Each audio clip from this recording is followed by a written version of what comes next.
You're listening to the How to Talk to Girls podcast, where you'll learn step-by-step how to meet and seduce beautiful women, whether you're looking for one night of fun, a week-long fling, or a long-term relationship. I'm your host, Trip, and the episode starts now.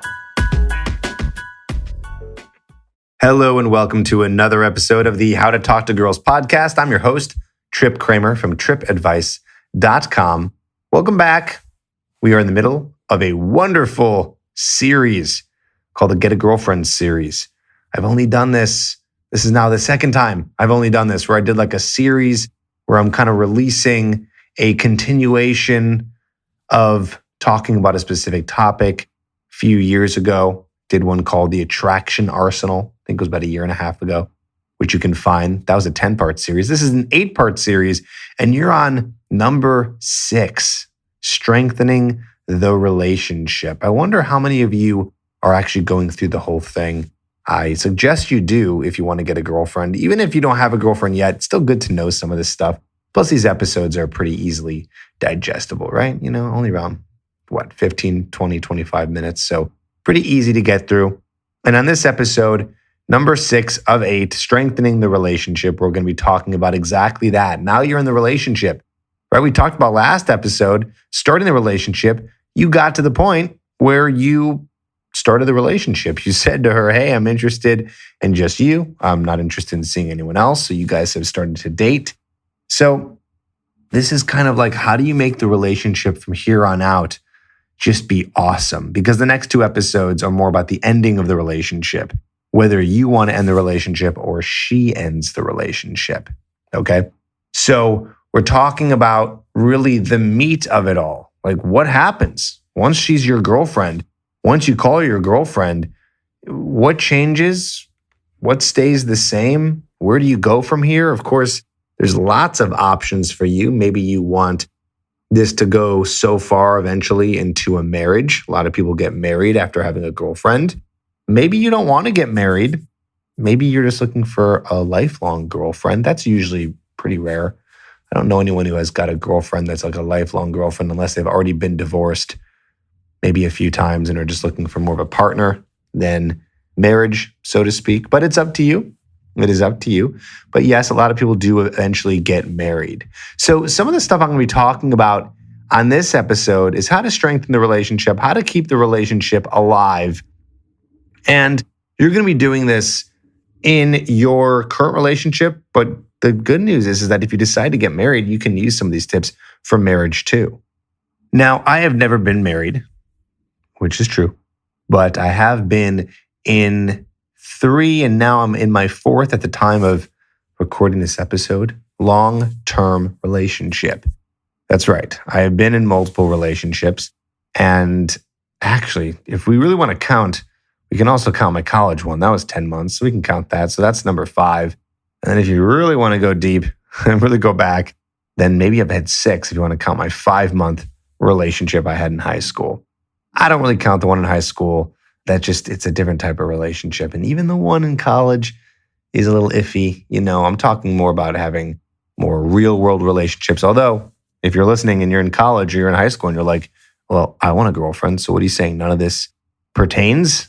None of this applies? And no, it does apply. I'm just saying, most of my lessons that I've learned were in some of the more serious relationships in my adult years, okay? And so if I'm just counting adult years, this is now my 4th relationship.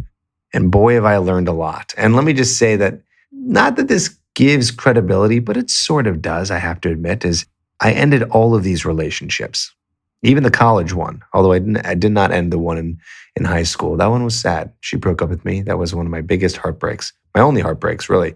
But yeah, I did end all of them. I did end all of them for good reasons too. You only need one good reason, which we'll talk more about in the next episode, but I'll just tell you now real quick. The only good reason is, well, you're not interested in them anymore. You're not attracted to them anymore. Or maybe they did something to hurt you. Either way, I ended all those relationships. So it gives a little credibility in the fact that I really know how to keep a relationship alive. And I'm not just saying this to show off or sound cool or anything. I'm just telling you how it is, and the exact truth is that in all these relationships, I could have continued them. Okay. None of these were mutual breakups. I could have continued all these relationships. And I just say that because, I was a pretty damn good boyfriend. And I knew how to have an awesome relationship. The only problem was, like I said, is that they weren't for me. And again, we can talk more about that in the next episode. But I do know how to keep a relationship going. I know what it takes. I know what it takes to continue having the woman have desire for you and attraction for you in a relationship. And I want to go over a few of those things now. Now, this is going to be like a 20, 25-minute episode probably. And it's such a summary because let me tell you, there are multiple books written on this. People go to couples therapy for months, years to have a relationship that survives. There's full out blogs completely dedicated to having a good relationship. I mean, it's endless how much material and information is out there. So you might be thinking like, Trip, am I really going to get like enough info here to strengthen the relationship? You're going to be talking for like 25 minutes. That's it. Or 20 minutes, however long this is going to be. And here's the thing. I'm going to be giving you the 80-20. Okay. The 80-20 is the things that are the most important that are going to have the biggest effect. Of course, every relationship is different. So it's going to be different, depending on who you are and who the person is and all that. But at the end of the day, there are a few things that if you follow, you're guaranteed to have a good relationship. And so I'm going to be telling you what those are based on things that I've read and based on my own experiences. What keeps a relationship alive? What makes it strong? Well, one of the first things, this is a more obvious one. Maybe you've heard of this. And I mention it quite a bit. And a lot of other dating and relationship coaches also mention it because it is just such good information. So easy too. It's about the love languages. Maybe you've heard of this. There's 5 different love languages. A love language is a language in which someone speaks in a sense where it's the way that someone feels loved. What makes someone feel loved? What makes you feel loved? What makes your partner feel loved? And there's 5 different ways. There's gifts, acts of service, words of affirmation, touch, and quality time. So all 5 of those are different ways that people feel loved. And there's usually 1, sometimes 2, that stick out the most, and everyone's a little bit different. So one of the things that it talks about in that book, by the way, called The 5 Love Languages, is talking about how to speak the love language of your partner. So if they are touch, for example, then that means that they're going to want a lot of physical connection. They're going to want a lot of a physical affection. Okay.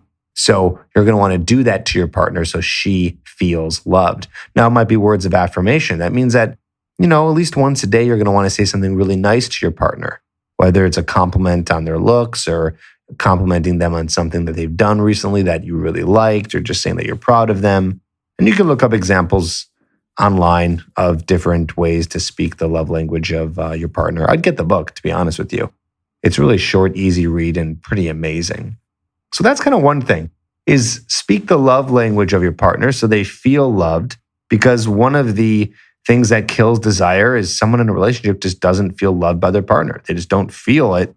And when they don't feel it, it starts to weaken the relationship. And so what happens is that person starts to get really upset, maybe break up with you, maybe seek it elsewhere. And I'm not saying that if you don't speak their love language, they're going to cheat on you. But I'm just saying is that they're going to want to somehow feel loved somewhere else. So maybe they're going to spend more time with their friends. Hey, I don't know. Maybe they will find another guy that they are with that's speaking their love language, whatever it may be. I guess the point is his partner needs to feel loved. Okay.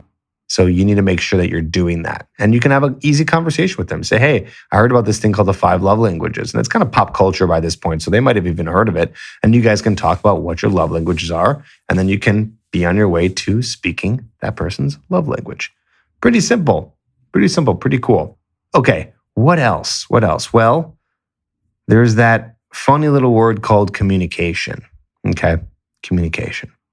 So maybe you've heard this before, but in terms of relationships, what keeps a relationship alive is communicating to your partner about your wants, your needs, your desires, and the issues that you might be having with that person. You need to communicate what your continual values are and how you see the world. That's something I told you want to do when you first meet someone, but you want to continue to do that because as you continue, you're going to change. People change in relationships because you're a human being. You're going to change. You're not the same person you are now that you were 5 years ago. And that might happen as you guys continue the relationship. So you want to communicate with them. But also, when it comes to communication, if you're not communicating on what you're feeling or what you're thinking, if it's something important, and you're just kind of hoping that your partner guesses, like it's not going to happen, okay? Doesn't matter how well they know you, how long you've been together. Don't assume that your partner is going to know what you're thinking. You need to communicate to them if you have a problem. But there's ways to communicate that are way more helpful. And by the way, these, like I said, there's so many books and stuff out there on how to do all this properly. There are books all about communicating. I would check out the book, Crucial Conversations. That's a good one. Actually, I think I have a podcast on it. I definitely have a YouTube video on it. I believe. If I'm wrong, I'm sorry. But I think I do a whole book review on it called Crucial Conversations. Well, that's what the book is called. I do a little review on it. I think it's on the podcast. Either way, at the end of the day, you should just get the book, read the book, and understand how to have really good conversations with your partner when the stakes are high, right? So, instead of yelling at your girlfriend for doing something wrong, instead you might say like, I can't believe, you never take out the garbage, right? Like you never do this. You're pointing the finger. Another way to communicate with someone is saying, I feel like you're not participating in the chores and, it's making me a little bit upset, or I feel upset because I see that you're not, taking out the garbage. You're kind of changing the words a little bit, right? You're saying how you feel rather than trying to point fingers. So that's, again, there's a lot to unpack there in terms of how to have really good conversation. But just for the sake of brevity here, understand that conversation is something that should always be open and on the table. You guys should be talking about how you feel about your sex life. You should be talking about how you feel about money, about what you guys like to do on your spare time. You should talk about what you want for the future. You should be talking about, like I said, the things that you guys like to do on your spare time. I believe I just said that. What else? You should be talking about commitment. What do you guys think commitment looks like? What does trust look like? What are you comfortable with in a relationship? What are you comfortable with? Are you comfortable with her hanging out with her guy friends? What if she makes new guy friends? Are you going to be comfortable with that? There's no right answer here. Really, there's no right answer at all. The only answer is you got to communicate about this stuff, And of course, there's also something I should add in here. You don't want to be over communicating. If you're just saying every little thing that's on your mind, it could be a problem. And the reason why is because some of the issues that you might have with your partner actually might be with you. So I know that's kind of like, well, you just told us to communicate. Now I got to figure out if it's my problem. How do I know if it's my problem? I'd recommend if you're having a lot of issues with your partner, you might want to take a very honest look at yourself and say, is it something my partner is doing wrong? Or am I just kind of projecting this low self-esteem? And maybe, it could come down to something like jealousy. Like, are they doing something inappropriate or wrong? Are they, should I really be mad at them for not taking the trash out? They do a lot of other things. It's like, you want to figure out, like, is it me? Is it them?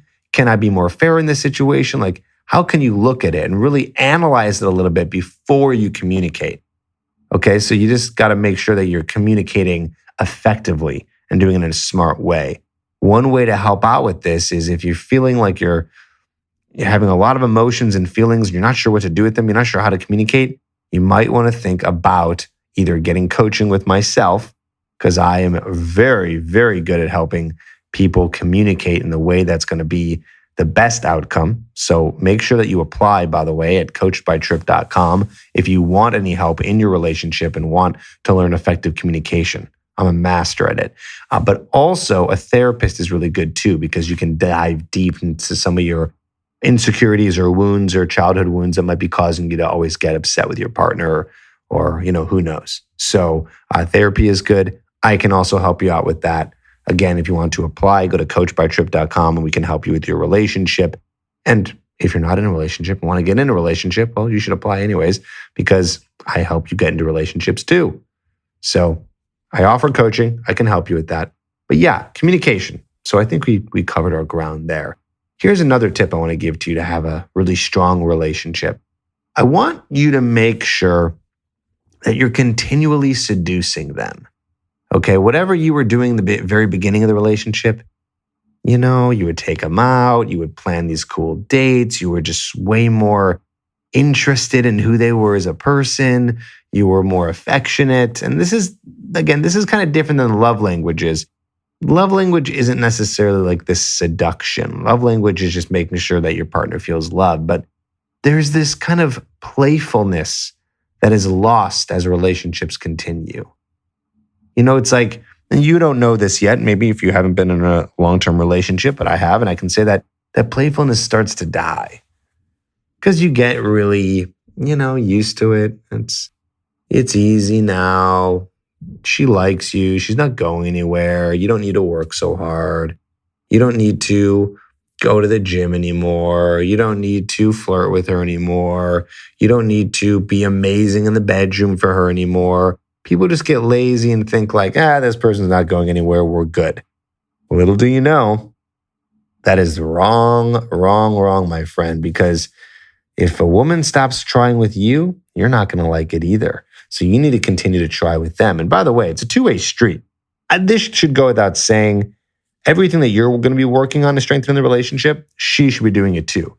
Make sure she's communicating with you, she's speaking your love language, and she's continuously seducing you. So make sure that stuff is happening. So make sure that playfulness, that seductive vibe that you would give off when you first met her, the flirting, the teasing, you kind of act like a kid again.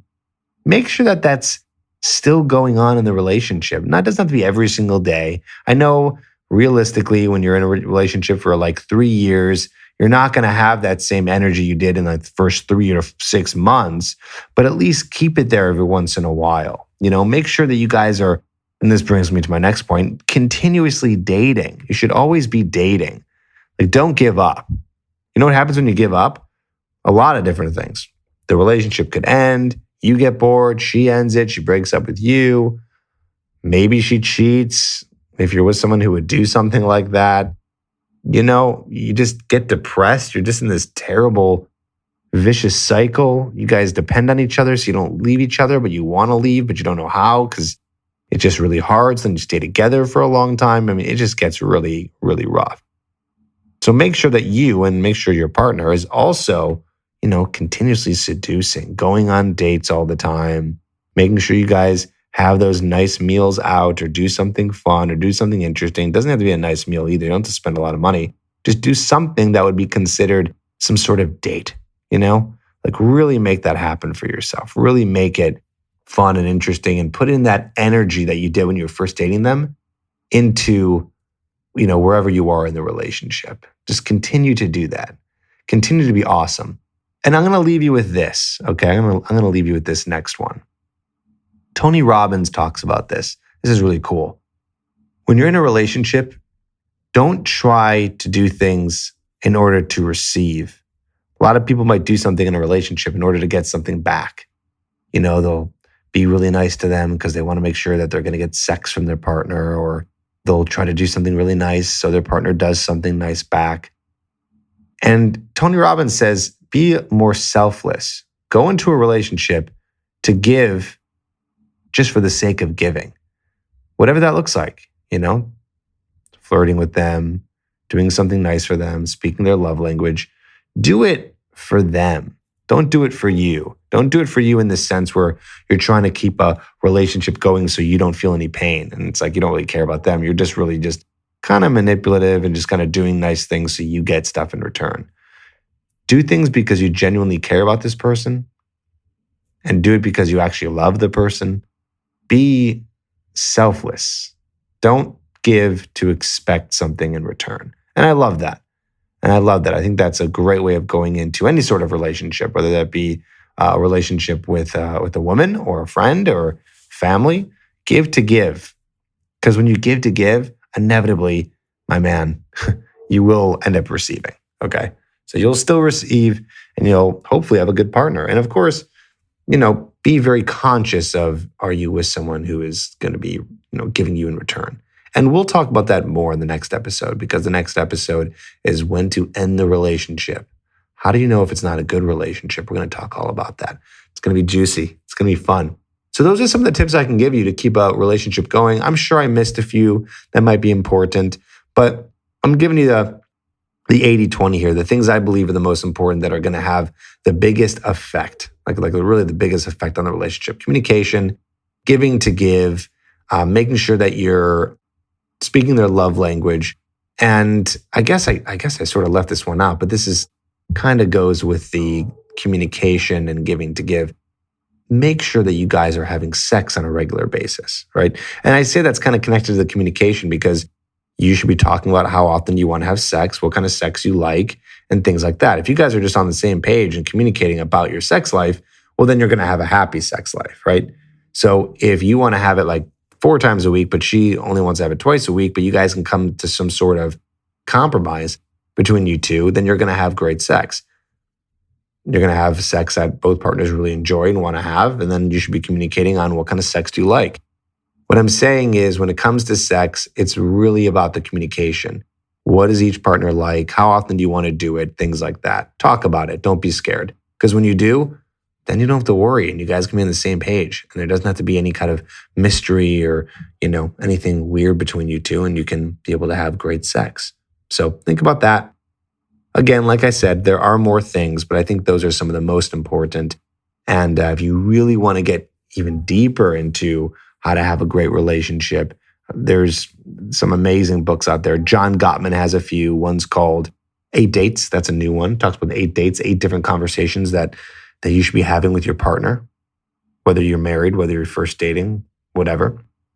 And another one is another John Gottman book, The 7 Principles of Making Marriage Work.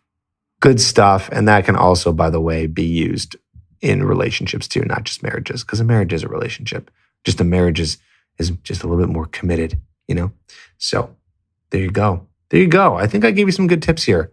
Strengthen the relationship. See what you can do with it. If you need help, like I said, getting in a relationship, meeting a woman, attracting a woman, if you need help with any of that, or if you need help with continuing a relationship or trying to revive a dying one, I can help you. I'm really good at it. I've helped a lot of guys.